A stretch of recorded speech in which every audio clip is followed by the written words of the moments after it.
श्री स्वामी समर्थ. जय जय स्वामी समर्थ.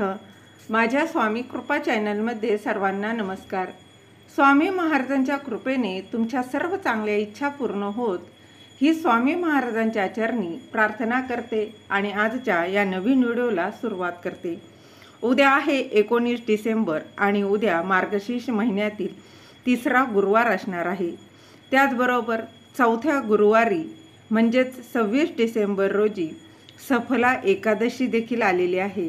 तर अनेक महिलांना पडलेला प्रश्न म्हणजे सफला एकादशी आहे आणि मार्गशीर्ष महिन्यातील गुरुवार आहे, तर या दिवशी मार्गशीर्ष गुरुवारचं उद्यापन करावं की का नाही करावं असा संभ्रम जो आहे तो निर्माण झालेला आहे.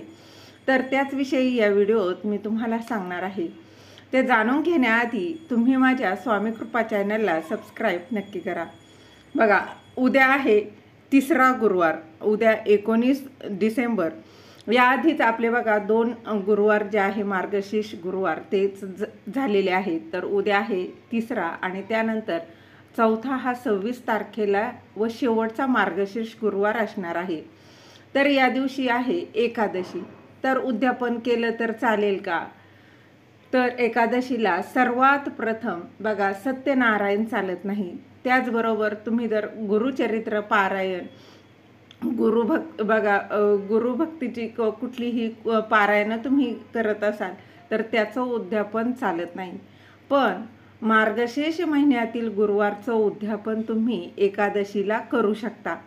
बघा, असं कुठेच लिहिलेलं नाही आहे की मार्गशीर्ष महिन्यातील गुरुवारचं उद्यापन हे एकादशीला करू नये असं. त्यामुळं तुम्ही अगदी बघा एकादशी असली तरी देखील मार्गशीर्ष महिन्यातील गुरुवारचं उद्यापन तुम्ही करू शकता. पण ज्यांना एकादशीचा उपवास आहे, ज्यांना एकादशीचं व्रत आहे आणि मार्गशीर्ष महिन्यातील गुरुवार देखील ते करत आहेत, तर त्यांना बघा ते या दिवशी उद्यापन करू शकत नाही. कारण एकाच वेळी 2 पूजा किंवा 2 व्रत उपवास तुम्ही करू शकत नाही. म्हणून ज्यांचं एकादशीचं व्रत आहे, उपवास आहे, त्यांनी उद्यापन बघा करता येणार नाही. पण फक्त मार्गशीर्ष महिन्यातील गुरुवार आहे तर त्यांनी उद्यापन करू शकता. त्याचबरोबर बघा तर त्यांनी काय करायचं आहे, तर त्यांनी बघा एक गुरुवार जो आहे तो एक्स्ट्रा करायचा आहे आणि पौष महिन्यातील गुरुवारी जरी केलं ना तरी चालतं. पौष महिना हा काही वाईट नाही. तर तेव्हा तुम्ही ह्याचं उद्यापन जे आहे ते करायचं आहे. मार्गशीर्ष महिन्यातील गुरुवार हे बघा अगदी मार्गशीर्ष महिना हा भक्तिभावाचा असतो. या महिन्यातील प्रत्येक वार आणि तिथीचं आगळं वेगळं असं महत्त्व आहे. तर यंदा 4 गुरुवार जे आहेत ते आलेले आहेत आणि चौथ्या गुरुवारी आहे एकादशी. तर एकादशीला देखील तुम्ही उद्यापन करू शकता. अगदी बघा जसं तुम्ही यथासांग करत आहात त्याचप्रमाणे तुम्हाला उद्यापन करायचं आहे. त्याचबरोबर बघा गेल्या वर्षी आपल्या अमावस्या आली होती. उद्यापनाच्या दिवशी अमावस्या होती, तर अमावस्येला देखील उद्यापन केलं होतं. त्याचप्रमाणे आता एकादशी आहे तर एकादशीला देखील उद्यापन करू शकता. महालक्ष्मीचं हे व्रत सुख, शांती, समाधान, ऐश्वर्य मिळावं म्हणून, तसेच श्री लक्ष्मीची आपल्यावर सदैव कृपा राहावी म्हणून करण्यात येतं. मार्गशीर्ष महिन्यातील पहिल्या गुरुवारी करून 4 गुरुवार हे व्रत केलं जातं. बघा 4 गुरुवार येतात, कधी 5 गुरुवार येतात. जेवढे गुरुवार आहेत त्यात शेवटच्या गुरुवारी याचं उद्यापन केलं जातं. परंतु बघा काही जर प्रॉब्लेम आले असतील, पहिला गुरुवार झालेला आहे, दुसरा झाला आहे किंवा दुसऱ्या गुरुवारीच प्रॉब्लेम आलेला आहे, तर अगदी तुम्ही बघा 1 गुरुवार एक्स्ट्रा करायचा आहे आणि तेव्हा जरी पौष महिना लागत असला तरी तेव्हा जरी उद्यापन केलं तरी चालतं. किंवा बघा तुम्ही जर म्हणाल की मी उद्याच तिसरा गुरुवार आहे, मग ताई मला जमणार नाही तर मी आज उद्यापन करू का, तर असं चालत नाही. 4 गुरुवार आहे, तुम्ही 4 करून 5 गुरुवार करून तेव्हा उद्यापन करू शकता, परंतु आधीच उद्यापन करू शकत नाही.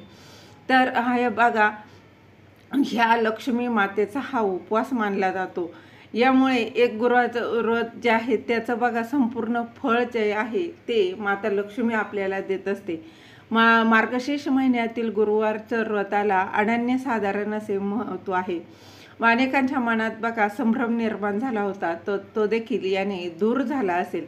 तर अगदी साधं बघा, महालक्ष्मी व्रताची कथा तुम्हाला वाचायची आहे, संध्याकाळी देवीला नैवेद्य दाखवायचा आहे.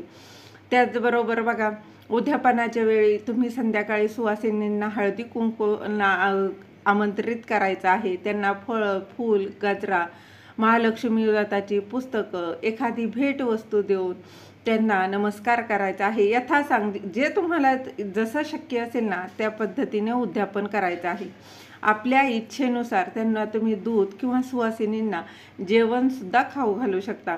या दिवशी कन्या पूजन करण्याला देखील खूप महत्त्व आहे. ते केलं तरी देखील चालतं. झालेली सेवा महाराजांच्या चरणी रुजू करते. दिलेली माहिती तुम्हाला आवडली असेल तर लाईक करा, शेअर करा, सबस्क्राईब करायला विसरू नका. श्री स्वामी समर्थ.